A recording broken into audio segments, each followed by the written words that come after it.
La Contrahistoria.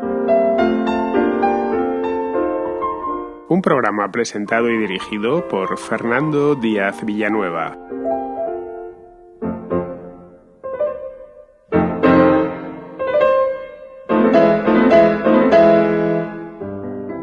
De todos los monarcas escoceses, María Estuardo es el más famoso. Fue también el último en reinar sobre una Escocia por entero independiente y el que seguramente más desdichas personales padeció. Hija casi póstuma de Jacobo V, fue coronada a los 6 días de nacer. En aquel momento Gran Bretaña se desangraba en guerras religiosas, por lo que su madre, la francesa María de Guisa, la envió a Francia donde fue prometida con el delfín Francisco de Valois, hijo de Enrique II. Allí pasó casi toda su infancia y llegó a ser incluso reina consorte de Francia cuando Francisco ascendió al trono en 1559. Durante año y medio, Francisco y María fueron a un tiempo reyes de Francia y de Escocia, justo lo que María de Guisa había buscado para emparedar a la Inglaterra de Isabel I, que codiciaba la corona escocesa y perseguía a los católicos. La temprana muerte de Francisco, cuando tenía solo 16 años, le obligó a regresar a Escocia, donde no fue del todo bien recibida. En 1560 el Parlamento escocés había aprobado el Acta de Reforma, en virtud de la cual el reino pasaba a ser oficialmente protestante y se prohibía la celebración de misas católicas. Pero María había nacido y se había criado como católica. No estaba dispuesta a renunciar a su fe, pero sí a contemporizar con los escoceses reformados, muchos de ellos poderosos aristócratas que miraban a Isabel de Inglaterra como su verdadera reina. Isabel veía en María simple competencia, ya que, en tanto que su abuela era Margarita Tudor, hermana de Enrique VIII, se situaba tras ella en la sucesión al trono de Inglaterra. Si Isabel no se casaba y concebía descendencia, serían los hijos de María quienes heredasen el trono inglés. El matrimonio entre María y Francisco II de Francia fue breve y no tuvieron hijos, pero a su regreso a Escocia se casó con su primo, Enrique Estuardo, más conocido como Lord Darnley, católico como ella, con quien tuvo un hijo, el príncipe Jacobo, que con el correr de los años terminaría reinando en Escocia y en Inglaterra. María no tuvo tanta suerte como su hijo. Se vio involucrada en el asesinato de Lord Darnley y poco después contrajo matrimonio con uno de sus asesinos, James Hepburn, un conde escocés muy impopular. El último matrimonio provocó una revuelta de varios aristócratas que se alzaron en armas contra la corona. Estalló una breve guerra civil que concluyó con la abdicación de María en su hijo, todavía un niño de corta edad. Tras ello fue recluida en un castillo, pero la reina se las apañó para fugarse y huir a Inglaterra, donde esperaba que su prima Isabel se apiadase de ella y la ayudase a recuperar el trono escocés. Pero Isabel no estaba por la labor de hacerlo. Temerosa de los católicos, sospechaba que María tuviese la tentación de arrebatarle la corona. La mantuvo encerrada en varios castillos durante 18 años, mientras se realizaba una investigación que aclarase quién había mandado asesinar a Lord Darnley. Fue sometida a juicio y condenada a muerte.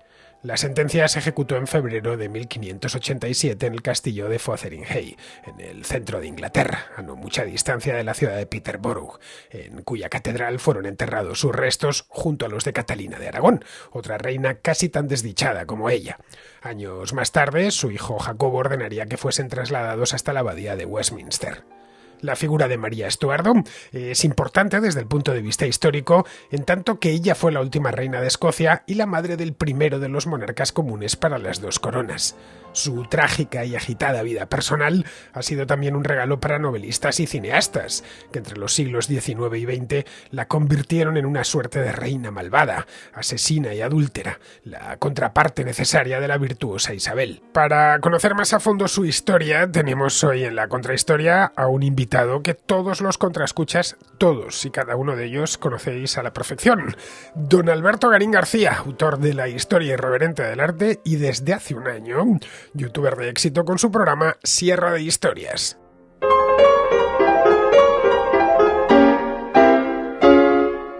Tengo de vuelta a Alberto Garín en el estudio, que ha estado fuera, ha estado en Guatemala durante unos días, allí, que tenía que dar unas clases y atender a sus alumnos en la Universidad Francisco Marroquín, y ya está de regreso en Sierra de Historias, está de regreso en Paseos por la Sierra y está de regreso, bueno, también en el programa nuevo que acaba de estrenar en Big One, que se llama Pedazos de Historia, y está de regreso en La Contrahistoria, donde hoy me trae un tema muy interesante, un tema que tiene, bueno, cierto toque novelístico y cinematográfico, la reina María Estuardo de Escocia, que es conocidísima.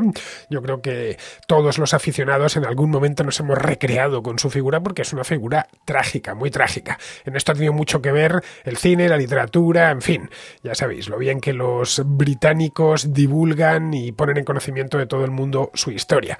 Pero aun con todo, la reina María I de Escocia es una reina importante desde el punto de vista histórico, más habida cuenta que a partir del siglo XVIII todavía no Reino Unido, pero sí Reino de Gran Bretaña, empieza a ser una de las grandes potencias europeas, y eso no se puede entender sin la unión de las dos coronas. Primero fue una unión personal, la de Escocia e Inglaterra, con el hijo de María Estuardo, por cierto, con Jacobo VI, y luego ya posteriormente se suprimió el Parlamento escocés y se quedó como un, entre comillas, Estado unificado, y es ese Estado unificado el que se convierte en una gran potencia ya a partir del siglo XVIII.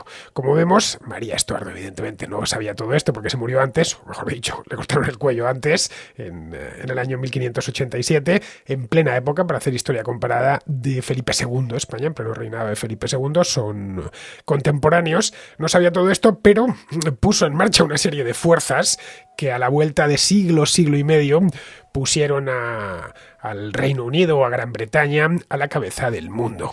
Esto sucedería ya a mediados del siglo XVIII. Bien, pues Alberto anda con el tema este de Inglaterra muy interesado últimamente. No tenéis más que seguir sus últimos contenidos en Sierra de Historias, sobre Isabel I especialmente. Y claro, la figura de Isabel I es imposible de entender sin la figura de María Estuardo. Os decía en la introducción que era la contraparte necesaria de Isabel I, y a poco que uno estudie su historia personal, su biografía, lo primero que advierte es que son coetáneas, es decir, tenían aproximadamente la misma edad y su vida corrió en paralelo, la de Isabel y la de María Estuardo, y eran además competidoras por la corona de Inglaterra. Bien, pues aquí os represento de nuevo a Alberto Garín, el gran viajero. Muy buenas, Alberto. Hola Fernando, como siempre es un gusto estar contigo y los contraescuchas. ¿Por qué tienes este interés repentino en esta mujer, en María Estuardo y sobre todo en Isabel I? A ver, explícame. Que no sé yo muy bien qué pasa por tu cabeza, Alberto. Bueno, en realidad, en el programa de Sierra de Historias empecé a trabajar los palacios reales de los monarcas españoles de los siglos XVI y XVII. Y al pasar por Felipe II, inevitablemente hay ese capítulo tan singular en la vida de Felipe II, que es el breve periodo en el que fue rey consorte de Inglaterra al casarse con su tía María Tudor. A partir de ahí hubo un montón de preguntas que me asaltaron, porque claro, siempre nos han puesto en paralelo en este siglo XVI, donde para poner una etiqueta rápida es el siglo del Renacimiento expandiéndose por Europa, nos han puesto en paralelo la evolución artística de las cortes de los Habsburgo, ya fueran en España o en Austria, y las de los Valois en Francia, con lo que estaban haciendo la nueva dinastía inglesa de los Tudor, desde Enrique VII, el padre de Enrique VIII, y por tanto abuelo de Isabel, hasta la propia Isabel I. Pero lo llamativo está en que cuando empiezas a profundizar en las manifestaciones artísticas de esta dinastía Tudor, te das cuenta que lo que hay es básicamente una constante pervivencia y recuperación del mundo medieval. Hay muy poquitos guiños al mundo clásico, porque claro, si tú lo comparas con lo que van a hacer sobre todo Carlos V, pero en especial Felipe II, o Francisco I en Francia, y especialmente su hijo y sus nietos, te das cuenta que estas monarquías de los Valois y los Habsburgo sí apostaron claramente por imitar el arte clásico que se estaba recuperando en la Italia desde el siglo XV, mientras que los ingleses no. Entonces me chocaba mucho porque ese empecinamiento constante en prácticamente todos los manuales de hablar del renacimiento inglés del siglo XVI con los Tudor, cuando es prácticamente imposible encontrarlo. O sea, que todo esto empieza como una cuestión sobre historia del arte. Una investigación sobre historia del arte. En efecto. Porque y te llevó directo a la historia política. Sí, porque una de las magias de la historia del arte es que, en realidad, si te quedas a mirar de una forma objetiva la manifestación artística que ha quedado, pues puedes hacer una lectura aséptica, quitando toda la carga política. Después le puedes poner la carga política, el contexto económico y demás. Y claro, en esa lectura aséptica te das cuenta que hay una forma de representar al rey Pensemos en los retratos de Felipe II hechos por Tiziano, donde tienes volumetría, donde tienes naturalismo, donde eres capaz de que el rey se mueve dentro de un espacio. Y hay otra forma de representar al rey, como son los cuadros de Hilliard para Isabel I, donde te encuentras una figura plana, geométrica, hierática, sin espacio, y dices, claro, la diferencia está clara. Hay un señor que apuesta por seguir las modas de los papas católicos y hay una señora que apuesta por hacerse pintar de una forma completamente opuesta a los papas de Roma, que tiene lógica porque es la cabeza de una nueva iglesia cristiana, que es la anglicana. Me comentabas antes que estos retratos de Isabel I, que no son muchos, aunque muy reproducidos, eso sí, parecen vírgenes góticas. Ella era también la reina virgen, como bien sabes. Y esa es la teoría que defiendo. Entonces, en el cierre de historias que salió ayer jueves, que hago ese recorrido por los retratos de Isabel I, en efecto, mi teoría está en que, más allá de que ella quiera copiar una forma de retratarse propia de los monarcas medievales de Inglaterra, que es la asociación inmediata, lo que ves es una réplica que no es sorprendente, de representaciones de la Virgen en ese llamado gótico internacional, donde las vírgenes María aparecen de una forma muy rígida, muy estática, muy geométrica. Y claro, puesto que ella lo que trata de hacer es demostrar que... ¿Por qué declararse reina virgen? El problema no es si es virgen o no es virgen, el problema es que ella no quiere casarse porque no quiere depender de un hombre. Y entonces, para estar segura de que el gobierno va a estar siempre en sus manos, controlado por ella misma, y lo cual es normal, ha tenido una adolescencia bastante turbulenta y ha entendido con qué facilidad, y esto es ejemplar si miramos... Es hija de su padre, que también contó, Sí, su pero padre era un pieza de mucho cuidado. Pero quiero decir, si miramos la contraparte, que es María Estuardo, la pobre María Estuardo va a ser precisamente la mujer que pasa de hombre ambicioso en hombre ambicioso. Isabel I hizo todo lo contrario. No quiero estar casada, me declaro reina virgen y me represento como auténtica virgen medieval. Bien, vamos con María Estuardo, que no fue virgen, bueno, Isabel I tampoco, pero en este caso lo que hizo María Estuardo fue casarse 3 veces, la primera de ellas siendo, iba a decir muy jovencita, no, mucho más que jovencita, era una niña, pero en aquel entonces casaban a las reinas cuando eran niñas, no consumaban evidentemente el matrimonio siendo tan niñas, pero que lo consumaban siendo adolescentes. La casaron con un francés, un tipo llamado Francisco, no Francisco I, sería Francisco II, que era el hijo de Enrique II de Francia. Ella había nacido en Escocia, había nacido estamos hablando del siglo XVI, en 1542, y en aquel momento está Gran Bretaña desangrándose en guerras religiosas. Se acaba de producir, solo unos pocos años antes, la conversión del rey de Inglaterra, de Enrique VIII, al protestantismo, a esa variante de protestantismo que se conoce como anglicanismo, y esas mismas fuerzas que llegan no solo de Inglaterra, sino del continente, esas mismas fuerzas reformadoras alcanzan Escocia, donde hay católicos, pero también hay una serie de reformadores importantes, como el caso de John Knox, por ejemplo. En Escocia, de hecho, arraiga con mucha fuerza esa variante de protestantismo que Alberto y yo tratamos en la reforma, que no fue muy a fondo, hablo del calvinismo, obviamente. Y la madre de María Estuardo, ella es francesa, María de Guisa, que se acaba de quedar viuda. Esta mujer parió tal que un día de diciembre, no recuerdo porque nació en diciembre esta niña, y 6 días después se murió su marido. Se murió, no se sabe, dicen que de cólera, había bebido agua en mal estado, agua contaminada, y se lo llevó para el otro barrio, y se encuentra una francesa en Escocia, un reino que hoy podríamos categorizar como reino bárbaro, y cuando tercer mundo, lo más parecido a lo que sería hoy, qué sé yo, Afganistán, para que nos hagamos una idea. Esa Escocia fastuosa que vemos hoy no existía. En aquel entonces era un reino muy periférico en Europa, extremadamente pobre, que si mantenía su independencia era pues porque estaba demasiado lejos, incluso para los estándares actuales, mucho más que para los estándares actuales, y porque su vecino meridional tampoco era especialmente poderoso. La Inglaterra del siglo XVI no es la Inglaterra del XVIII, del XIX. Bien, nace allí esta niña, se muere su padre a los 6 días, es coronada reina, y poco después su madre, para evitar, entre otras cosas, que la liquidasen, decide enviarla a Francia, es decir, a su país natal, para que allí se forme, salve la vida y ya de paso consiga un buen partido, que el buen partido era nada menos que el hijo del rey. Bueno, aquí hemos de pensar primero en quién es este pobre rey de Escocia que se murió a los 6 días de nacer María Estuardo. ¿Quién era el padre de María Estuardo? Fundamental para entender por qué María Estuardo va a ser la gran rival de Isabel I. Entonces, el padre es Jacobo V, que a su vez es hijo de Jacobo IV, rey de Escocia, pero lo más importante es que es hijo de Margarita Tudor. Es hijo de la hermana mayor de Enrique VIII. ¿Esto qué significa?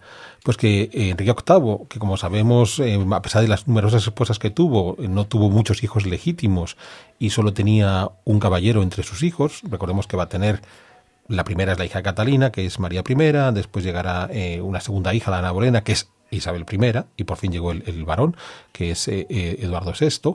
Pues bien, el problema está en que ante la posibilidad de que quizás Enrique VIII no vaya a tener descendencia legítima, este candidato escocés, que su sobrino, Jacobo V, podría ser uno de los pretendientes. Vale. Jacobo V, además, sigue una política, y es que, en principio, los ingleses no aporrean mucho a los escoceses porque, siendo el sobrino del rey de Inglaterra, de Enrique VIII, y sobre todo porque su mamá, Margarita Tudor, está viva, pues Enrique VIII respeta el reino de su sobrino Jacobo V, que además también fue coronado rey siendo muy niño. Tenía menos de un año cuando murió su papá, cuando murió su padre Jacobo IV, y le hicieron rey. Entonces, ante el temor de que en algún momento Margarita Tudor se pueda morir y Enrique VIII decida atacar a Inglaterra, van reforzando una antiquísima alianza que es la que Escocia mantiene con Francia. Entonces, es algo que regularmente los escoceses van a buscar princesas francesas para conseguir la sombra de los franceses frente a cualquier agresión que pueda venir de Enrique VIII. Por eso es por lo que la esposa de Jacobo V y por tanto la madre de María Estuardo era una francesa. Ahora bien, este tipo de matrimonios eran comunes en la época. La política matrimonial de Fernando el Católico era eso: vamos a aislar a Francia y voy a casar a mis hijos con un inglés, con un alemán o con un austriaco, para que los franceses se sientan un poco intimidados. Lo mismo hacían franceses casándose con escoceses para emparedar Inglaterra o con portugueses para emparedar España. Esto era bastante normal. Sí, y entonces en este caso es al revés. Así como los reyes católicos buscaban cómo casarse con aquellos que podían generar un cinturón de control de Francia, Escocia hace todo lo contrario. Trata de buscar la alianza de Francia para estar seguro de tener algo con lo que balancear una posible agresión desde Inglaterra. Lo llamativo es que en principio Jacobo V, para reforzar bien esa alianza, se casó con una hija del rey de Francia, una hija de Francisco I que se llamaba Magdalena de Valois. Es una historia realmente muy curiosa, porque Jacobo V acude a Francia a buscar esposa. A ver, Francisco, preséntame una buena mujer con la que casarme. Y se enamoró de esta hija de Francisco I, y Francisco I le desaconsejó que se casara con su hija. Era una mujer muy frágil, enfermiza, pero el muchacho se enamoró. La princesa francesa se enamoró del escocés, se casaron, la cosa les duró muy poco porque a poco de llegar a Escocia Magdalena se le murió, y es muy interesante porque antes de morir Magdalena le manda una carta a su padre, al rey de Francia, diciéndole: oye, consíguele una segunda esposa a mi marido, pero que ésta sea fortachona y que garantice que le va a dar herederos. Y es cuando entra María de Guisa en escena. Eso es. Entonces María de Guisa no es hija del rey de Francia, pero sí es hija de alguien muy cercano al rey de Francia, de alguien que se ha formado al lado de Francisco I, Claudio de Guisa, y además tenía una serie de ventajas María de Guisa. Ya se había casado, había enviudado y había tenido varios hijos. Es más, María de Guisa en algún momento también fue candidata a casarse con Enrique VIII, porque era una mujer muy cotizada porque había demostrado que era fecunda y además era buena moza, era una señora grandota. Pero aquí hay una famosa anécdota: cuando Enrique VIII se la propuso, María de Guisa le dijo: yo soy muy grande pero tengo el cuello muy pequeño, entonces cuando tengas que meter el hacha a lo mejor no entra, ¿vale? Lo del hacha no se lo dijo, pero sí que lo de tengo un cuello muy pequeño.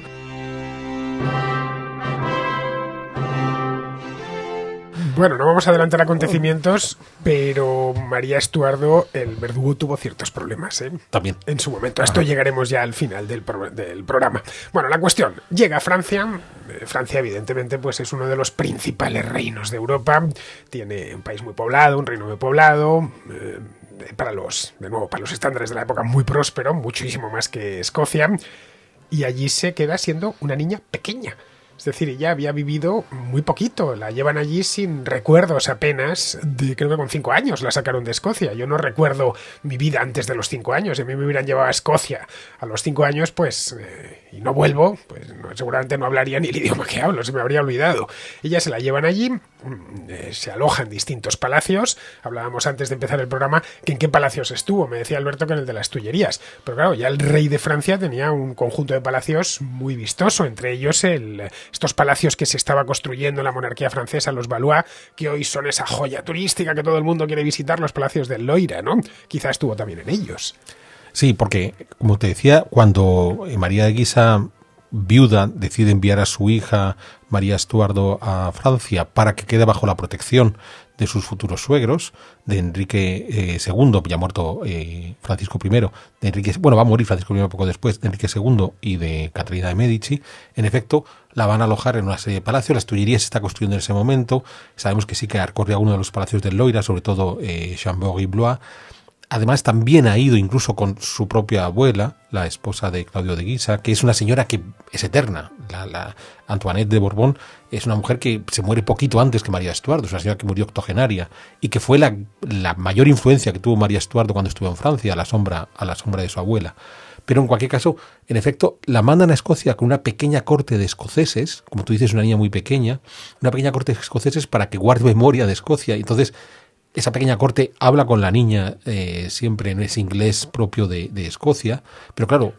Tienen un inglés, bueno, no es inglés, se llama Scots, sí, que es muy parecido al inglés, si lo oyes hablar te suena tremendamente familiar. De hecho, es relativamente fácil, a poco que uno entienda inglés, que entienda el Scots. Proviene del mismo tronco, el tronco, digamos, anglo-germánico, y luego se habla en Escocia una lengua, hoy muy poco hablada ya, que es el gaélico, que es de origen celta, como el galés o este que se habla en Irlanda. Pero vamos, los escoceses tienen su variante propia de lengua germánica, que es el Scots, que sinceramente os lo digo, se entiende mejor que el inglés, porque está pronunciado más a nuestra manera, ya me entendéis. Pero como tú has dicho, en efecto, aprender francés, que va a ser la lengua que va a estar empleando durante su infancia y adolescencia. Sabemos que llegó a aprender italiano, que aprendió español, era capaz de leer latín y griego, pero es que claro, en esa educación esmerada que le van a la corte de Francia, porque los franceses están educando, digamos que Catalina de Medici está educando a su nuera para que sea una digna reina de Francia, que además es reina de Escocia, pues fantástico. Entonces, por ejemplo, le gustaba la música, la danza, la poesía, le gustaba mucho la caza, sobre todo con la cetrería con halcones, y esto es muy curioso, porque cuando ella regresa a Escocia años después, los escoceses van a ver una señora pues cargada con una serie de costumbres un tanto frívolas para lo que se esperaba de una buena mujer escocesa. Una extraterrestre, ¿no? ¿De dónde han sacado a esta mujer? Eso es, ¿cómo es posible que... Era una princesa del Mediterráneo. Eso es, era una princesa del sur que de repente cuando vuelve a su Escocia natal, muchos de los problemas que va a tener es porque tiene un carácter que es poco apropiado para lo que se espera de un monarca escocés, que tiene que ser algo mucho más sobrio y más comedido. En principio ella estaba llamada a ser reina de Escocia porque era hija del rey de Escocia, la hija póstuma y la única que le sobrevivió, pero no tenía intención de volver a Escocia. Fue coronada como tal al poco de nacer y siguió siendo reina, siendo una niña, incluso estando en Francia. Entre tanto, en Escocia gobernaban una serie de regentes y sobre todo su madre María de Guisa. La cuestión es que se queda allí, se promete con el futuro rey de Francia. El futuro rey de Francia llega al trono, siendo también muy jovencito, que es Francisco II. Son en ese momento, tenemos a la pareja, que es una pareja que reina a la vez en Francia y en Escocia. Eso sí, Escocia no la visitan y además es muy poco tiempo, apenas año y medio, pero año y medio se muere Francisco II. Estas cosas eran muy normales en la época, que con 16, 17 o 18 años, pues una enfermedad inoportuna te llevase por delante. Y ya se encuentra de pronto con que es la reina viuda en un país que, aunque haya pasado allí desde los 5 años, ella creo que pasó 13 o 14 años en Francia, no es el suyo. Y que sobre todo es la reina en ejercicio, la reina propietaria de Escocia. Tiene que volver a su reino. Bueno, y toma un barco y se va para Escocia. Bueno, aquí más que tiene que volver, la devuelven a su reino. Entonces, en efecto, cuando ella llega a Francia, niña, se encuentra con su futuro esposo, que es todavía más pequeño que ella. Ella debe tener en torno a 5 años y Francisco debe tener en torno a 3 años, con lo cual se va a convertir sobre todo en un amigo de juegos. Van a tener una muy buena relación desde niños. También tienen muy buena relación con una de las hermanas de Francisco, que para los escuchas que conozcan historia de España les sonará, que es Isabel de Valois, porque sería la tercera esposa de Felipe II. Bien, entonces se va educando en esta corte francesa a la sombra de Catalina de Medici, que la tiene mucho aprecio, pero hay un problema, y es que es una Guisa, o sea, su madre es María de Guisa, por tanto sus tíos son los Guisa, son los duques de Borgoña, es el cardenal de Guisa, unos tipos que ejercen una influencia notable en la corte de Enrique II. O sea, ya Claudio de Guisa, el abuelo, había sido un hombre de confianza de Francisco I. Cuando muere Francisco I y le sucede su hijo, Enrique II, confía en la siguiente generación de los Guisa, que son los tíos de María. Cuando muere Enrique II y el esposo de María Estuardo, Francisco II, se convierte en rey, prácticamente es una marioneta en manos de los tíos de su esposa, de los Guisa, y cuando se muere Francisco II, María Estuardo, en efecto, es importante que pueda regresar a Escocia, de acuerdo, pero sobre todo Catalina de Médici, que es quien quiere gobernar en Francia, encuentra que la mejor forma de quitarse de encima a estos rivales poderosos que son los Guisa es sencillamente enviando de vuelta a Escocia a esta reina viuda, porque de esa manera el principal amarre que tenían los Guisa con la corte de Francia era la presencia de María Estuardo.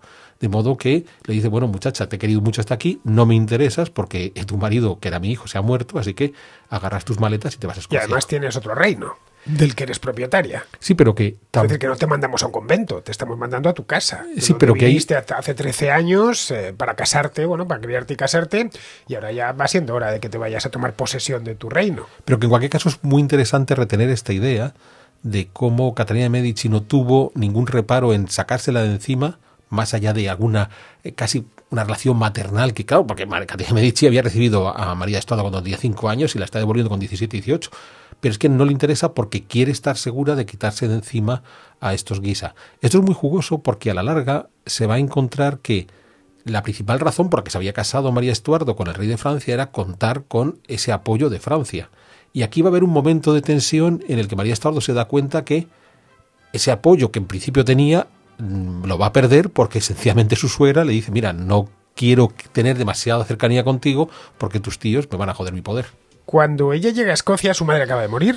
De pronto se encuentra con que ha perdido a su esposo y a su madre, pues casi a la vez. Es todavía una mujer jovencísima, es una adolescente. Se presenta allí en Escocia, la Escocia de aquella época, insisto, un lugar realmente apartado y pobre, donde en el curso de esos 13 años en los que ha estado fuera y se ha criado, ya no recordaba, evidentemente, cuando pisa Escocia por segunda vez, no recordaba nada de lo anterior. Se entera de que han pasado muchas cosas. Bueno, supongo que le irían informando de las cosas que pasaban en Escocia, pero cosas no necesariamente buenas para la corona. Entre ellas que el Parlamento escocés, Escocia tenía su propio Parlamento, como Inglaterra, un Parlamento que, por cierto, recuperaron hace pocos años, en el 99, creo que fue la famosa devolución del Parlamento. Es un edificio moderno que hay frente al Palacio de Holyrood, en Edimburgo. Se entera que el Parlamento ha hecho su propia reforma en 1560. Es decir, ha hecho un Enrique VIII.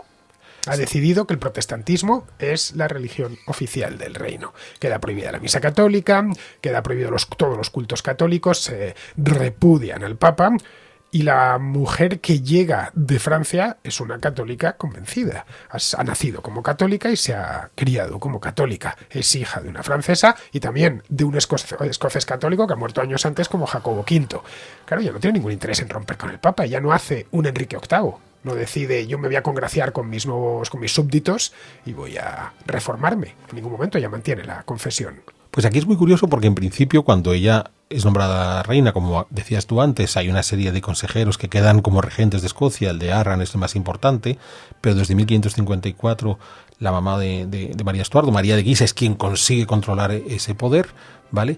Pero María de Guisa, que es francesa y católica, y que además sus hermanos, sobre todo el cardenal, son ultracatólicos, para congraciarse con sus súbditos, va cediendo a estos reformadores. Tú has citado antes a John Knox, un tipo que en algún momento tiene que exiliarse en Inglaterra, termina por marcharse a Ginebra, ahí es donde entra en contacto con el mundo calvinista, de ahí va a regresar y María de Guisa, lejos de perseguirle, le va a permitir que siga adelante con sus prédicas y entonces es lo que va a provocar que, en efecto, de manera oficial, los escoceses se apunten a la reforma. Entonces es llamativo porque la regente, que es la madre de María Estuardo, sí ha aceptado la reforma a pesar de que la regente es católica y María Estuardo desde Francia la rechaza. Y la rechaza porque ella está viviendo en París a la sombra de sus tíos los Guisa, que son muy católicos y que en efecto no quieren para nada aceptar esa reforma. John Knox no simpatiza lo más mínimo con María Estuardo. En absoluto, en absoluto. De hecho, la llama de todo, que si es una mujer y no puede reinar una mujer, que si además es católica, que si es una extranjera, que no deja de ser una francesa. Y que le gusta la música, y le gusta bailar, y le gusta cazar, y le hablan idiomas exóticos, o sea, tiene todo lo necesario para que la miren mal. En cualquier caso, cuando ella llega, es cierto que se opone a la reforma no va a dejar de ser católica, pero tampoco quiere enfrentarse abiertamente con los reformados escoceses, sobre todo porque ella en Francia, ya en el breve reinado de su marido, ya ha habido alguna revuelta de los hugonotes, de los calvinistas franceses. Todavía no estamos en las guerras de religión francesas más brutales que llegarán años después, como la matanza de San Bartolomé, pero ella está tomando conciencia de, ostras, es que como se me vaya la mano con esto, si no consigo ciertos equilibrios, esto va a ser un baño de sangre. Y es muy curioso porque al final, de alguna manera, lo logró evitar. O sea, así como la reforma inglesa, la reforma inglesa de Enrique VIII, la vuelta al catolicismo de María Tudor, la vuelta al anglicanismo de Isabel I provocó una serie de persecuciones y de matanzas. Las guerras de religión en Francia fueron absolutamente brutales. Las guerras en los Países Bajos son terribles. Y ya no vamos a decir nada de las guerras en el Imperio, donde morían por millones. Escocia, a pesar de todo, María Estuardo fue capaz de, no renegando de su fe católica, evitar que hubiera una persecución agresiva contra los católicos escoceses. Cuando llega allí, una de las primeras cosas que hace es ponerse a buscar marido. Pues ella ya está casada, es una reina viuda jovencísima, pero viuda. Y la función principal de cualquier monarca en el siglo XVI y en el siglo XXI, la principal, la primera por lo menos, es tener descendencia para asegurar la continuidad de la dinastía. Ella no ha podido tener hijos con Francisco II, porque se muere muy jovencito. No sabemos si llegaron a consumar el matrimonio, pero desde luego ese matrimonio no vino bendecido con descendencia. Cuando ella llega a Escocia, ve que una de las cosas que necesita hacer es tener un marido, casarse con alguien, alguien evidentemente de su alcurnia, como es lógico. Primero piensa en casarse con un inglés para asegurar la paz con los ingleses. Se habla incluso de que Lord Dudley, que fue amante de la reina Isabel I, hizo intención de casarse ella con él.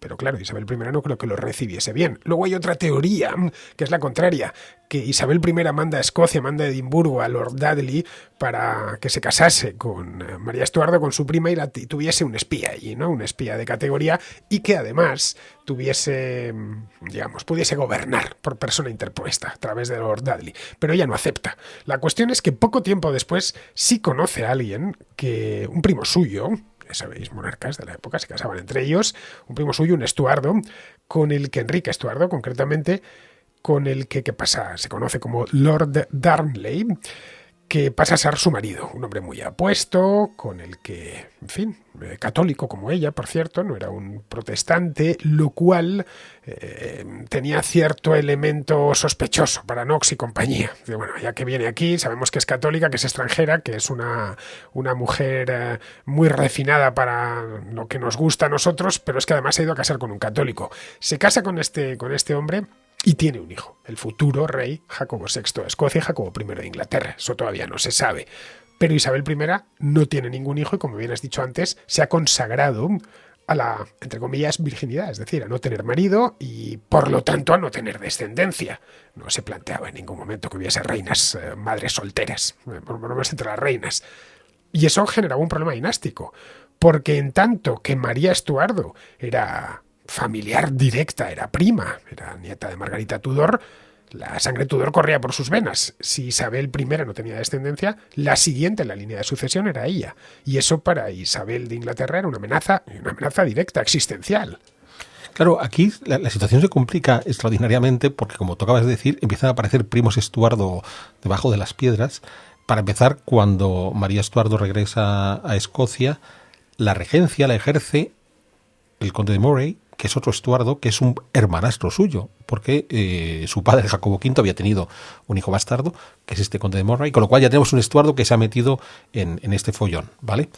Pero, en efecto, cuando se pone a buscar marido, aún se encuentra a otro Estuardo, otro sobrino nieto de Enrique VIII, que es este Lord Darnley. Es muy curioso, tú has hablado, en efecto, de que el favorito de la reina de Inglaterra, Robert Dudley, uno es Dudley y el otro es Darnley. Entonces, el favorito de la reina de Inglaterra... Es todo un problema, mejor verlo leído que dicho por nosotros, que como bien sabéis, nuestro inglés es como muy castellano, ¿no? Sí, claro, por eso necesitábamos a Lorena Carrasco, que nos hubiera apoyado. Nos hubiera puesto ahí con un inglés británico perfecto. Entonces, hay otros candidatos que se habían presentado. Hemos de pensar que cuando ella regresa a Escocia como reina, es una muchacha de 19 años. Entonces, claro, es alguien muy cotizada en las cortes europeas.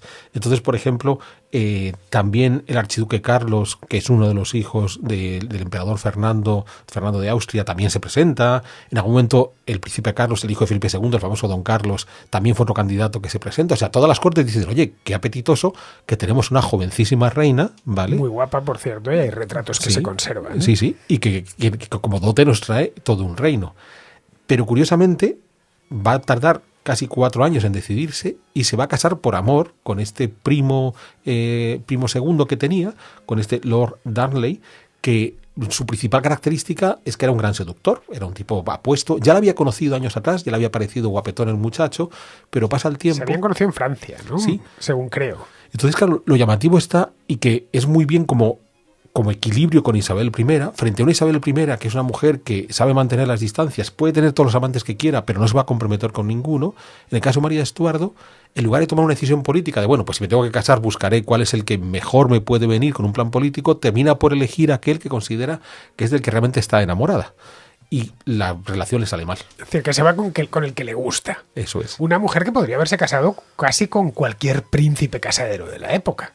Escocia no era un reino importante, pero ella era reina y no había muchos reyes en Europa. Y sobre todo que le habría sido muy útil cara a las continuas tensiones con Inglaterra, haber encontrado ese otro Haberse casado con un infante de España, un francés, un austriaco, un príncipe italiano, un alemán, pero no, se va con un tipo no especialmente poderoso, pero sí muy guapo, de Lord Darnley. Se conservan, os lo digo entero para que ya lo podáis buscar, Darnley, tal cual. Bueno, pues se conservan retratos suyos, era un tipo muy guapete, pero aparte de seductor, como dices tú, era celoso, según parece. Se moría de celos con su mujer. Bueno, no antes que era celoso, sino que, por supuesto, en el momento que es el esposo de la reina, considera que es un buen momento para él progresivamente ir asumiendo más poder, ¿vale? Que en principio no era tal, o sea, no tenía por qué ser el rey en nombre de su esposa.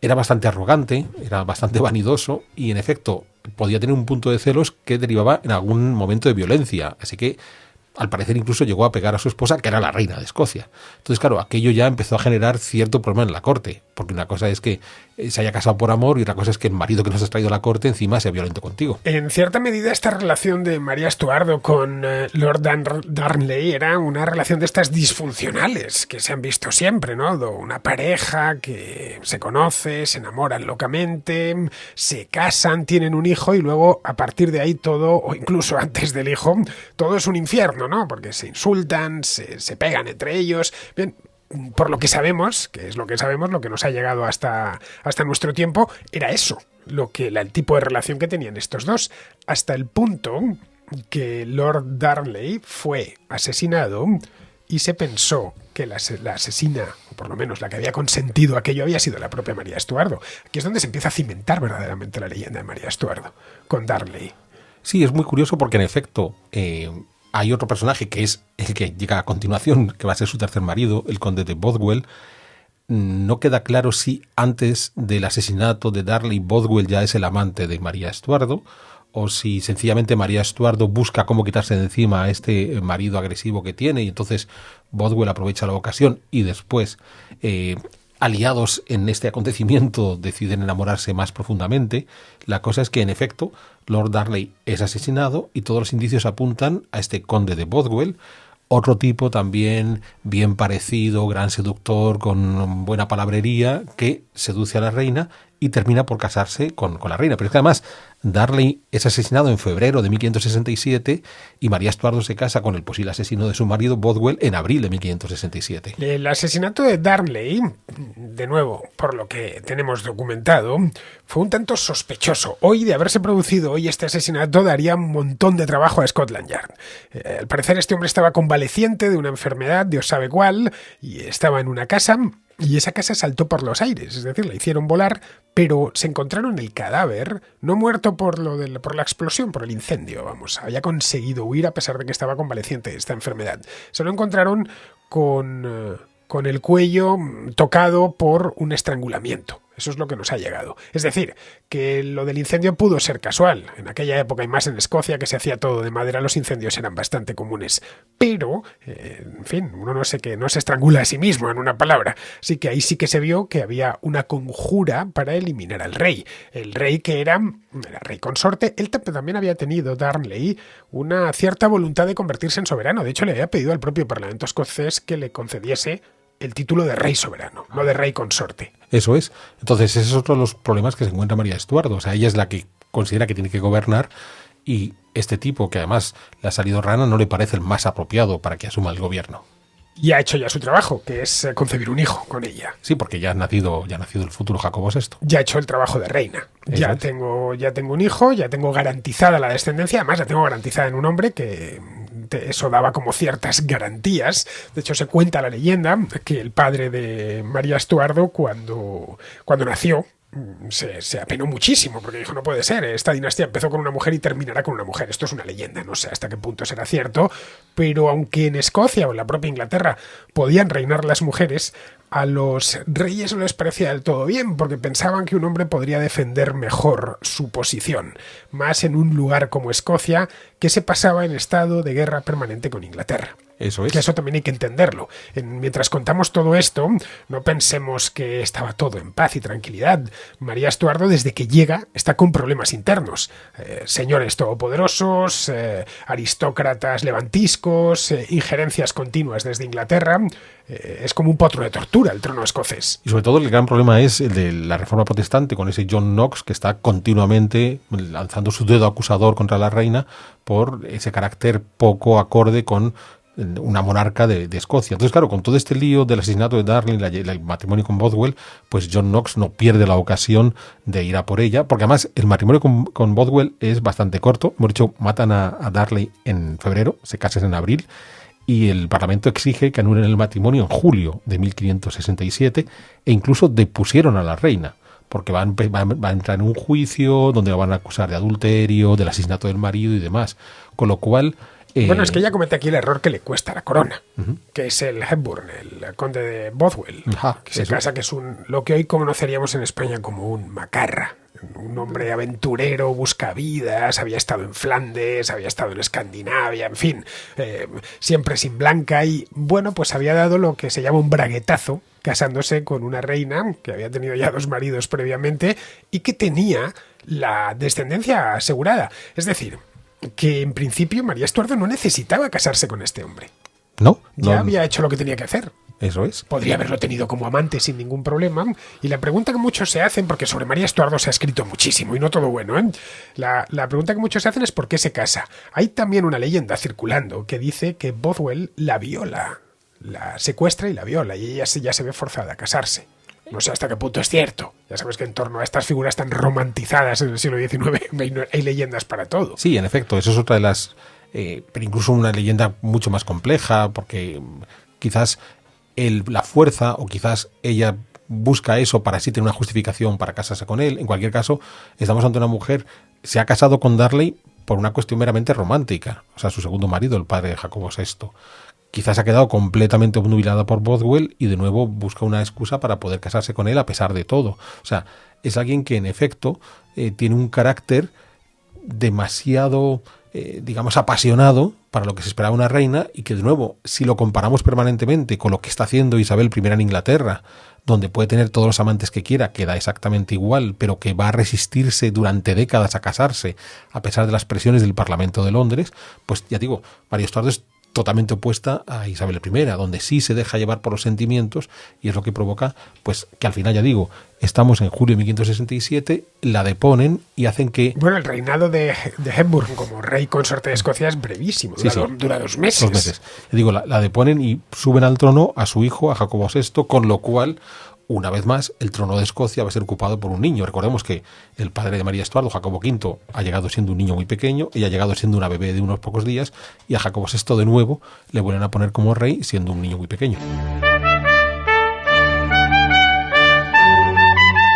Lo cual al Parlamento de Escocia le gusta, le atrae y le motiva muchísimo, porque de esta manera puede el Parlamento de Escocia, no os imaginéis un Parlamento como en nuestros tiempos, elegido por sufragio universal y, en fin, con todas las garantías. El Parlamento de Escocia de aquella época estaba dominado por los señores escoceses, es decir, por la aristocracia, que se habían acostumbrado a gobernar ellos, y a mandar ellos y a imponer ellos sus condiciones. Para ellos que gobierne un niño es lo mejor del mundo, porque ejercen de regentes. Bueno, aquí es muy curioso, lo hablábamos antes de grabar el programa, seguro que la mayor parte de nuestros contraescuchas han visto la película de Mel Gibson, de Braveheart. Mel Gibson en sus películas puede meter un montón de anacronismos, pero si nos recordamos de Braveheart, que nos muestra una reunión del Parlamento escocés 2 siglos antes de lo que estamos hablando aquí, 2 siglos después no debía ser muy diferente. O sea, un salón más o menos tosco, donde en torno a una mesa de madera se sentaban un montón de tipos que más parecía estar en una cervecería festejando que reuniéndose. Pues algo así debió ser ese parlamento que depuso a la reina María Estuardo. El gran salón del castillo de Edimburgo. Si habéis estado allí, sabréis lo que os digo. No sé hasta qué punto eso está transformado, pero cuando llegas allí te lo explica el guía, ¿no? Te dice, bueno, esto era el gran salón, que lo llaman así, aquí se reunía el parlamento, aquí se hacían todos los grandes actos de la corte. En Edimburgo hay 2 edificios de esta época, uno es el castillo y el otro, al otro lado de High Street, que es lo que era el Royal Mile, está el Palacio de Holyrood, un palacio que se había hecho un siglo antes y que, claro, hoy lo ve, tiene, bueno, pues aquella cosa de castillo escocés, ¿no? De castillo escocés palaciego. Pero si lo comparamos con los palacios que tienen los reyes de Francia o los de España o el de Portugal o los príncipes italianos en aquel momento, te permite hacerte una idea de la pobreza de aquel reino, de la miseria en la que vivían los reyes de Escocia. Sí, porque se conservan de estos momentos de María de Estuardo, ya sea en la regencia de su madre María de Guisa durante su propio gobierno, un par de modificaciones en 2 castillos medievales, el de Stirling y el de Falkland, y cuando uno ve esas modificaciones entre comillas clásicas, que suelen ser los grandes salones, tanto en Stirling como en Falkland, uno se da cuenta que, vale, es una habitación grande, más o menos vistosa, pero claro, es que hemos de ponerlo en paralelo con las grandes construcciones que se están haciendo en ese momento en las monarquías de los Habsburgo o de los Valois. Entonces, claro... Lo que se está construyendo en el Escorial, Alberto, en esta misma época. Entonces, en Stirling han hecho una habitación cuando, en efecto, se está construyendo el Escorial, o se han llevado a cabo todas las reformas que ha lanzado Carlos V en sus palacios, ya sea el Palacio Real de Valladolid, el Alcázar de Madrid, el Alcázar de Toledo, el de Sevilla y, sobre todo, el Palacio Real de Granada. Entonces, claro, uno toma el Palacio Real de Granada, que es un edificio que nos puede gustar más o menos inmenso dentro de la Alhambra, y lo traslada a estas habitaciones que está construyendo María de Guisa o María Estuardo en sus residencias escocesas, y sería como decir que estamos comparando una mansión con una portería, porque son espacios muy pequeños, y es ahí donde se reúnen estos parlamentos. Cuando ella no se divorcia en ningún momento, ni se separa, ni nada de eso, era católica, no se podía divorciar, de Hepburn, del conde de Bothwell, pero le obligan a abdicar, como bien ha dicho Alberto hace un momento. Esto fue en julio, el mes de julio de 1567, y le obligan a abdicar por las malas. No es que le lleven allí una representación del Parlamento, majestad, tiene usted que abdicar porque no le queda otro remedio, porque no se tenía que haber casado con este hombre, que es muy impopular, que es un buscavidas, que es un canalla. No, se rebelan directamente contra ella y ella tiene que plantar cara, juntar hombres y hacer frente a los propios aristócratas escoceses. Pierde la batalla, la conducen poco menos que encadenada hasta Edimburgo y allí la obligan a abdicar y la encierran en un castillo. Eso es, la ponen en prisión. Al pobre Bothwell lo envían al exilio, y entonces morirá como 10 años después en Dinamarca, además totalmente enloquecido, es un tipo que se le va la cabeza.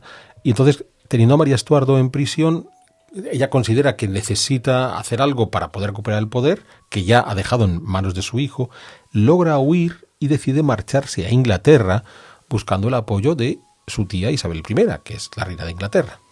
Se fuga hacia Inglaterra, dicen que vestida de la bandera, una cosa así, sale del castillo, en fin, todo como muy novelesco y muy peliculero. Ahora entendéis por qué María Estuardo gusta tanto a los novelistas y gusta tanto a los directores de cine. Es que todas estas cosas, entre las que nos vienen documentadas directamente y la cantidad de leyendas que ha creado este reinado, dan para hacer una serie de televisión, que no sé si la habrá, lo que sí hay es algunas películas, la última de hace no mucho tiempo, la podréis encontrar en las plataformas, se llama María, Reina de Escocia, María Estuardo, Reina de Escocia, es el título de esta película, con un par de reinas de muy buen ver, que son María Estuardo e Isabel I, que Isabel I, la verdad, Margot Robbie es más guapa de lo que fue Isabel I. Bastante más guapa. Bastante más, ¿eh? Sí. Ya sabéis los británicos lo complacientes que son con su propia historia. Bien, estas anécdotas, algunas ya digo reales, otras inventadas sobre la marcha siglos más tarde, hacen que la historia de María Estuardo sea muy, muy jugosa, que diría Alberto Garín, porque te permite seguir esto como si fuese una película de acción. Ella huye, no sé si vestida de lavandera o de costurera o de lo que sea, consigue atravesar de contrabando, poco menos, a bordo del bote de un pescador, el fiordo de Solway, que está ya pegando con Inglaterra, y allí, una vez pone un pie en Inglaterra, no cruza por tierra, sino por mar, habla con un castellano, el de Carlisle, y busca a su prima para pedirle ayuda. Isabel, me han quitado la corona estos desgraciados y quiero que me ayudes a recuperarla. Pero Isabel no tiene ni intención de recibirla, a pesar de que las dos primas se carteaban muchísimo. Nunca se llegaron a conocer. Si nos ajustamos a la genealogía, yo sé que el 99% de los libros van a decir que son primas, era su tía, porque Isabel I era prima hermana del padre de María Estuardo, de Jacobo V. Efectivamente, era su tía, entonces. Era su tía. Entonces, sí que María Estuardo huye a Inglaterra desde la creencia de que su tía Isabel la va a apoyar, pero no es así. O sea, nada más llegar a Inglaterra, Isabel I la hace encerrar. Es cierto que la hace encerrar en unas condiciones muy amables. La hace encerrar, la irá cambiando de las diferentes prisiones donde la va a tener. Está en prisión, cierto, pero tiene derecho a tener domésticos, a salir de paseo, a montar a caballo. O sea, no es que sea una prisión terrible. Tampoco ha de llamarnos la atención, porque estas prácticas de encierros amables a nobles también se daban en otras cortes.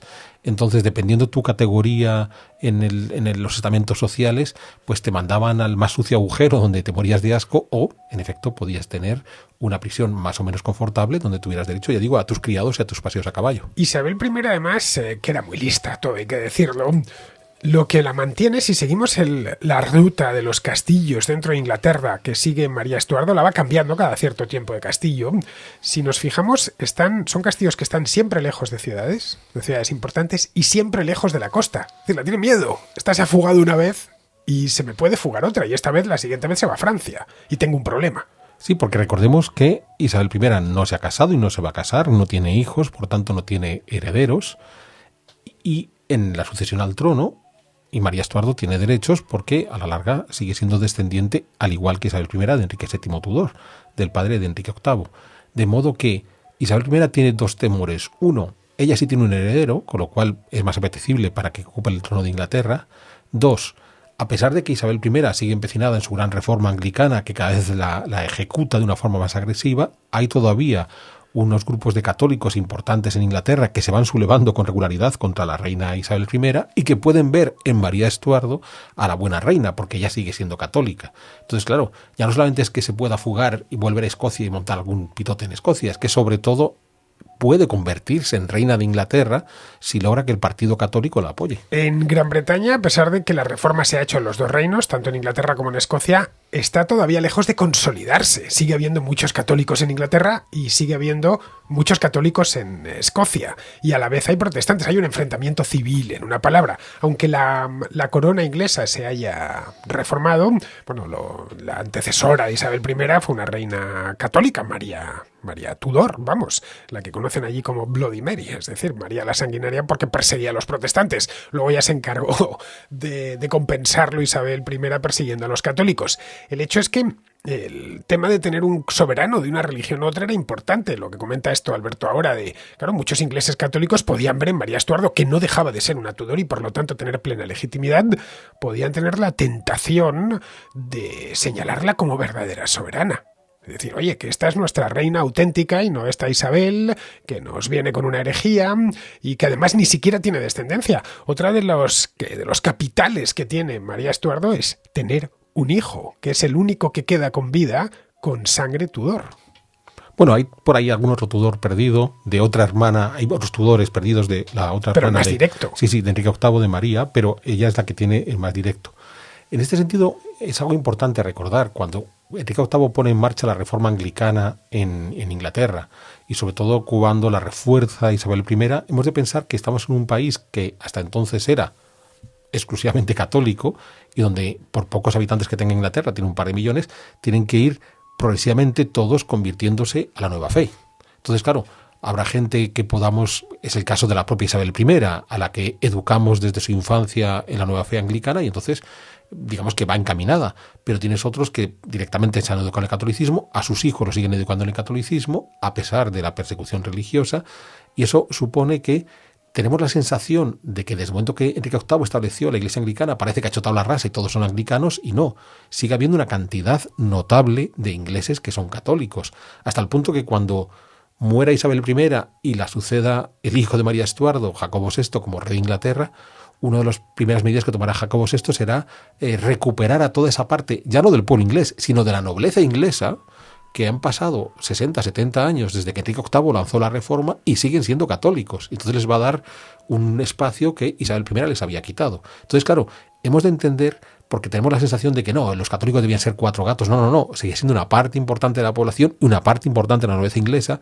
de modo que en ese sentido la presencia de María Estuardo en suelo inglés era una amenaza constante contra Isabel I, porque cualquier sublevación de esos nobles católicos tenían una figura clave para poder ser la nueva reina de Inglaterra. Lo que necesitaba Isabel I era una excusa para quitársela de en medio físicamente, quiero decir. Y esa excusa fue el asesinato de Lord Darnley. Es decir, había sospechas de que ella había participado en el asesinato de su segundo marido. Esto lo recogen en Inglaterra, lo recogen en Londres y dicen, bueno, oye, podíamos buscar la excusa para justiciarla, para juzgarla, por lo menos, por esto. Y lo que le dice a ella por carta es que van a hacer una investigación. Pero es una investigación que dura 18 años. Y se ponen a investigar una serie de peritos, qué es lo que había pasado. Realmente es, claro, a poco que uno mire los documentos, es un caso fabricado. Sí, porque entonces cuando empiezan a añadir el famoso caso del cofre, empiezan a añadir nuevos documentos, se escriben. Es muy curioso porque incluso llegan a falsificar algunos documentos donde hay textos en francés o textos derivados de la gramática francesa, pero de muy mala calidad, a pesar de que María Estuardo, que desde niña se ha educado en la corte de Francia, tenía un francés muy esmerado. Entonces, en efecto, sí, van a ir inventando todo un caso para poder juzgarla, a lo que se va a añadir que va a haber sucesivas conspiraciones contra Isabel I por parte de los nobles católicos y van a tratar de involucrar siempre a María Estuardo. Se van a poner el dedo acusador de decir, y María Estuardo también está detrás de todas estas continuas conspiraciones. Eso es lo que termina sellando su sentencia de muerte. Porque por lo que la condenan no es por lo de Lord Darnley. No. Es porque eso evidentemente pues no le gusta, no está bien esto de matar al marido. Pero es mucho peor lo de conspirar contra Isabel I, que está en cierta medida muerta de miedo, tanto por el interior como por el exterior. Ten en cuenta que estamos ya en los años de los problemas con Felipe II, de la guerra hispano-británica. Sí. Que a finales de siglo protagonizará todo el final de siglo, cuando Felipe II de España, que es el monarca más poderoso de su época, decide que esta excepción británica no está bien. Pero vamos más lejos, o sea, según vamos avanzando en los 1570, 1580, la tensión con España va creciendo, en principio mediante persona interpuesta, porque lo que hacen es pelear en los Países Bajos.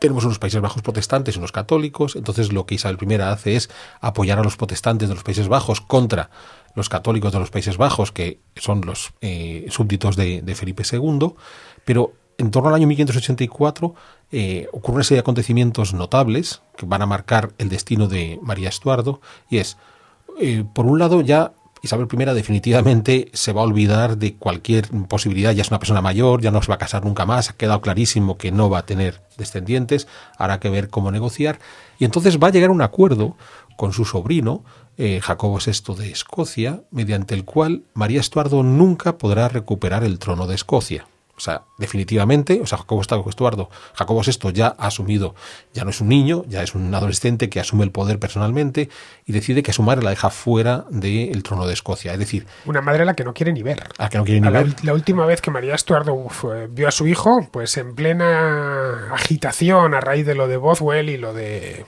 cuando la obligaron a abdicar, es con 10 meses de edad. Eso no es. Vuelve a verle ya. ¿No? A pesar de que hay cuadros donde aparecen los dos juntos. Como si se hubieran retratado uno a la par del otro, ella mayor y el joven, pero no son ciertos. Hazte cargo, Alberto, de lo que era la sociedad de la época. Esta es una mujer que está en varios castillos en Inglaterra. A ver, el Gran Bretaña es pequeñita, no nos engañemos. No voy a decir que te la puedes hacer en bicicleta, pero que si la haces en automóvil no es larga, pero vamos, no muy ancha, que es un país pequeño, vamos, incluso para lo que son los países en Europa. Bien, esta mujer es incapaz de ver a Isabel I, que la tiene al lado, incapaz de ver a su hijo, que lo tiene al lado. Eso es. Entonces, Jacobo ha firmado con su tía abuela Isabel, de acuerdo, mi madre no tiene ningún derecho a recuperar el trono de Escocia, lo cual digamos que la baja de categoría, ya no es una reina de Escocia, ya es una mujer que perdió todos sus derechos monárquicos, o sea, la podemos tratar con menor distinción, y al año siguiente es cuando se abren ya las hostilidades directas entre Felipe II e Isabel I, en 1585. Y entonces, un Felipe II que siempre ha tenido como un as en la manga la presencia de María Estuardo en Inglaterra, que ya ha habido alguna conspiración donde el duque de Alba, con algunas ideas desde los Países Bajos, puede mandar tropas hacia Inglaterra. No estamos hablando la de la Gran Armada, ya antes. Ha habido algunos planes de vamos a mandar tropas desde los Países Bajos, vamos a desembarcar en Inglaterra, porque tenemos una reina católica en Inglaterra, que es María Estuardo, que puede ser... Que está cautiva en un castillo. Está cautiva y podemos... Entonces, a partir de ese momento ya la vida de María Estuardo está perdida, porque uno ya no es la reina, o sea, ya Jacobo VI ha dejado claro que su madre no es... Esa señora no es la reina de Escocia, no es la reina de los escoceses, nos olvidamos de ello, y encima cada vez se la ve más involucrada con el principal enemigo de Isabel I, que son los españoles. Después de estos 18 años de vagar de castillo en castillo, en mejores condiciones de lo que había estar en Escocia, eso sin duda, porque le permite tener un servicio doméstico, no están más o menos como una reina en el exilio, pero claro, no dejaba de ser una cautiva, aunque pudiese salir a dar un paseo a caballo por el bosque de los alrededores. Se dicta sentencia, y esa sentencia es de muerte, algo normal en la época. Aun con todas, matar a un rey, ejecutar a un rey, era una cosa seria. No era que una cosa a la que se recurriese fácilmente. No, era una sentencia muy dura. No, en principio se dicta sentencia porque se la considera involucrada en una nueva conspiración contra Isabel I, ¿vale? Aquí ha habido todo tipo de líos, que los que quieran entrar ya en el ola de la época, y otros candidatos a casarse con María Estuardo y casándose con ella porque ya ha vuelto a quedar viuda, porque Bothwell se ha muerto en Dinamarca, ayudarla a escapar y demás, pero no vamos a entrar en esos detalles. Hay una nueva conspiración contra Isabel I, la declaran traidora porque ha querido matar a la reina de Inglaterra, y en efecto es cuando se abre el proceso mediante el cual la juzgan y la condenan a muerte, y como tú dices, ejecutar a un rey, aunque sea un rey desposeído de su trono, que ya no tiene ningún título, no deja de ser complicado, sobre todo porque a lo mejor en ese acuerdo entre Jacobo VI y Isabel I ya estaba desposeída María Estuardo de su trono, pero vis a vis de los monarcas católicos sigue siendo la reina católica de Escocia. En aquel momento la ejecutan en un castillo que está cerca de la ciudad de Peterborough. Esto está en Anglia, para que nos hagamos una idea. Bueno, no creo que no es Anglia, que es Northamptonshire, pero vamos, muy cerquita ya de Anglia, en una zona que ni siquiera hoy es especialmente importante en Inglaterra, pero que en aquel entonces no era menos todavía. Había un pequeño castillo, este de Fotheringhay. Allí la ejecutan mediante decapitación, pero no decapitación de guillotina, que esa todavía faltaban 2 siglos para inventarse, sino con hacha. Y aquí es donde están, esto no es una leyenda, esto está documentado, los problemas que tuvo el verdugo para cortarle el cuello. Tuvo que darle 3 golpes. Eso es. Al primero no terminó de cortarle la cabeza, en el segundo prácticamente se la corta y ella está muerta, y el tercero es para terminar de separarle la cabeza del cuerpo. O sea, tan trágico como eso. Ya como detalle escabroso, que sé que os lo estáis pidiendo alguno más, cuando le cortan la cabeza y empieza a rodar por el patíbulo, se dan cuenta que ya tenía una melena magnífica de pelo, pelirroja era, ¿no? Muy larga. Se dieron cuenta que era una peluca, que ya realmente tenía el pelo canoso y lo tenía cortado muy, muy cortito. Bien, la juntan el cuerpo de aquella manera con la cabeza, la meten en un ataúd y la mandan para la catedral de Peterborough, que es donde estaba enterrada desde pocos años antes Catalina de Aragón. Lo curioso es que ella solicitó que su cuerpo fuera enviado a Francia y que pudiera ser enterrado junto a su primer esposo, Francisco II, pero hasta eso le negó Isabel I. Francisco II está en Saint-Denis. Estaba. Bueno, ¿por qué? ¿Qué pasó? En la Revolución Francesa, acuérdate. Bueno, claro, sí, cierto. Pero vamos, lo enterraron en principio en Saint-Denis. Sí. O sea, que ella quería ser enterrada como reina de Francia. Que lo había sido. Claro, lo había sido, poco tiempo, 1 año y medio, pero lo había sido. Bien, pues ahí estuvo durante unos años junto a Catalina de Aragón, hasta que su hijo, ya convertido a la muerte de Isabel I en rey de Escocia y de Inglaterra, ojo, rey de ambos manteniendo los numerales de ambos, era Jacobo VI de Escocia y Jacobo I de Inglaterra. Fue una unión personal. Luego ya, con las actas de unión de principios del siglo XVIII, es cuando queda constituido el Reino de Gran Bretaña y pasan a ser el mismo rey para los dos y se siguen los numerales de Inglaterra. Bien, su hijo consigue el sueño de muchos reyes ingleses, que es unificar ambas coronas. Pero la unificación viene por un escocés. Eso es. Es cierto que es un escocés muy singular porque a la larga es nieto de una inglesa, pero de un francés. O sea que el resultado final es realmente complejo. Sí, tan complejo. Bueno, Jacobo VI fue un rey que reinó muchísimos años, tuvo un reinado bastante largo. Procuró que fuese tranquilo en comparación con el de su predecesora, el de qué sería, si ella era vamos a ver, relaciones familiares, Alberto. Si María Estuardo, Su tía abuela. Su tía abuela, efectivamente. Ajá. El de su tía abuela llegó incluso a firmar la paz con los españoles. Uh-huh. Bueno, aquí es que mi tía abuela fue demasiado belicosa y lo único que nos ha metido es en problemas. La cosa es que una de las, a pesar de que había repudiado a su madre y se había quedado con sus derechos dinásticos, Jacobo termina sacando el cadáver de su madre muchos años después de esta catedral de Peterborough y se la lleva a Westminster para que fuese enterrada como una reina. Bueno, y está enterrada, es muy curioso ese conjunto en Westminster, porque está enterrada frente a Isabel I, que a su vez está enterrada a la par de María I. O sea, las tres reinas terminan por pasar la eternidad muy juntitas las unas de las otras. Y tanto llevan allí, pues, porque allí no hubo revolución como en Francia y no sacaron ni invasión napoleónica, aunque sacasen a los reyes de las tumbas. Entonces siguen allí desde el siglo XVI las tres. Bien, como veis, la historia es magnífica. Ya hemos terminado con la muerte de María Estuardo y entendéis perfectamente por qué ha gustado tanto siempre a poetas, novelistas, cineastas y demás. Yo creo que cualquiera que conozca la historia de María Estuardo se queda automáticamente pegado como se queda como desmagnética, vamos, porque es una historia tan humana, llena de... Bueno, es de pura humanidad lo de esta mujer. Bueno, en realidad... Con todas las pasiones, los odios, En realidad es muy interesante porque es una figura que nos permite entender a otros monarcas. O sea, es una persona que... en principio tiene una vida muy ordenada, porque en el momento que la mandan a Francia, se educa junto a su futuro marido, se casa con él, llega al trono... Pero a partir de ahí nos damos cuenta de que son figuras simbólicas, porque en realidad ni su esposo Francisco II ni ella misma ejercen el poder. En Escocia hay un consejo de regencia en un momento dado en manos de su madre. En Francia no es que haya un consejo de regencia, pero el poder lo ejercen sus tíos. Entonces es una figura simbólica que quizás de no haber muerto Francisco II se habría prolongado en el tiempo como, insisto, figuras simbólicas, ejerciendo más o menos autoridad y ya está.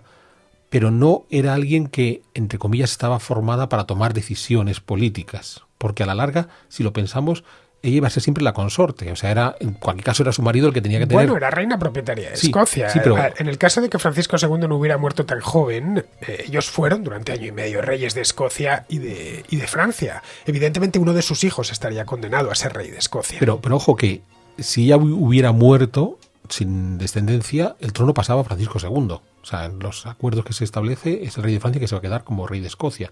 Entonces es alguien que su función es ser la reina consorte, darle hijos al rey titular, que se habría convertido Francisco II en ese rey titular. O sea, está todo muy bien orquestado y en el momento que todo este sistema muy bien organizado se le desmonta, nos encontramos a la persona con sentimientos, a la persona apasionada, a la persona que se casa 2 veces con 2 hombres porque sencillamente que elige fatal a los hombres. Pero porque sencillamente está enamorado de ellos. Entonces, claro, la podemos poner en paralelo con otra reina que todavía está viva cuando viene a este mundo María Estuardo, que es Juana de Castilla. Entonces, cuando uno piensa en Juana de Castilla y dice, bueno, ¿cuál es el problema de Juana? Pues que ha sido criada de la misma forma que María Estuardo. O sea, tu función no es ejercer como reina, tu función es ser la esposa de, darle hijos y a partir de ahí ser una figura simbólica. Claro, cuando te han educado para ser una figura simbólica y de repente tienes que tomar decisiones, pues puede ocurrir que te equivoques, como le ha ocurrido a María Estuardo, frente a otros modelos como el de Juana, que decidió, mira, no me voy a meter en más líos, no me vuelvo a casar, no comprometo los derechos que tenga mi hijo Carlos. O sea que cuando nos enfrentamos a la persona, ya le quitamos todo el ornato monárquico que le rodea, te vas encontrando gente, o la propia Isabel I. Me he dado cuenta lo complicado que es tener marido y la cantidad de líos que me provoca, entonces mejor no tengo ninguno. Bien, pues con esto ya vamos a terminar, porque Alberto tiene unos compromisos por ahí, unos compromisos serranos. ¿Cierto o no? Cierto. Tiene compromisos serranos porque se ha conformado, Alberto, una comunidad en Sierra de Historias. Y al igual que la de la Contracrónica y la Contrahistoria se llaman los Contraescuchas, la de Alberto se llaman los Serranos, que lo sepáis. No sé si sois o no sois serranos, pero si no lo sois deberíais serlo cuanto antes, aunque viváis frente al mar, aunque viváis en un llano, ¿no? En el fondo un valle. Serrano es todo aquel que sigue el contenido de Alberto Garín en su canal homónimo. Se llama Alberto Garín, pero tiene 2 programas. Uno es Sierra de Historias y el otro es Paseos paseos por la sierra. Los paseos por la sierra puede ser que los dé a la ribera del Betis, del Guadalquivir o en el Canal de Castilla, a ver si me entendéis. Lo de paseos por la sierra es porque él está allí en la sierra de Guadarrama, y tiene este elemento de sierra como elemento identificativo de su contenido. Pero vamos, es de primera calidad. ¿Cómo andas de suscriptores ahora? Pues algo más de 30.000. Algo más de 30.000. Bueno, tienen que ser 40.000. No hay que descansar hasta que Alberto tenga 100.000 y se lleve la placa esa que dan a los youtubers, esa placa plateada que tengo yo aquí al lado. Bueno, pues ya sabéis, Isabel I la tenéis en su canal, y aquí hemos traído María Estuardo. Bien, pues nada, muchas gracias, Alberto. Ya te puedes serranizar después de esto. Sí, y además de María Estuardo ya hice también otro programa en Sierra de Historias. O sea, que pueden ver a las dos. Pueden ver a Isabel I, que la saqué ayer jueves, y pueden ver a María Estuardo, que salió hace 3 semanas. Os podéis hacer entonces ¿cómo se llama? Un maratón, ¿no? Esto que dice la gente, que se pone en Netflix a ver una serie y se ve no sé cuántos capítulos seguidos, o 2 temporadas de un golpe. Os hacéis un maratón Garínida. Bueno, pues con esto, queridos amigos, terminamos ya la contrahistoria de esta semana. Espero que os haya gustado. Una contrahistoria Garínida tiene que gustar sí o sí, y os emplazo a que volváis por aquí en la próxima contrahistoria.